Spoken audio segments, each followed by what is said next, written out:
अरे कवना बात के ईर्खा बा कह अपना सोइया से बचल चाहो तानी तोहार प्यार भरल लड़ैया से।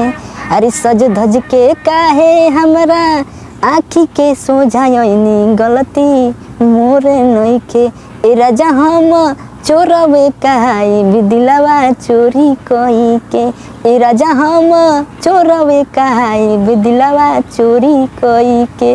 तो भाई लोग खेसारी लाल यादव का ये दूसरा नंबर गाना जो कि ट्रेंडिंग पे अभी ट्रेंड कर रहा है, जो कि अभी जो कि खेसारी भैया के ये गाना ट्रेंडिंग में गया हुआ है, जो कि गाना कल रिलीज हुआ था जो कि ग्लोबल म्यूजिक जंक्शन से। और ये गाना अच्छा खासा प्रदर्शन यानी दे रहा है खेसारी भैया का, और गाना काफ़ी ही ज़्यादा लाजवाब है। अगर इस गाने को सुनना चाहते हैं तो ग्लोबल म्यूजिक जंक्शन से आप चैनल से जाकर जरूर सुनिएगा। अगर आप लोग खेसारी भैया का फैन है तो वीडियो को लाइक जरूर मारिएगा, चैनल को सब्सक्राइब जरूर करिएगा। और खेसारी भैया का अगला गीत का शूटिंग स्टार्ट हो चुका है और एक मूवी का भी शूटिंग स्टार्ट हो चुका है।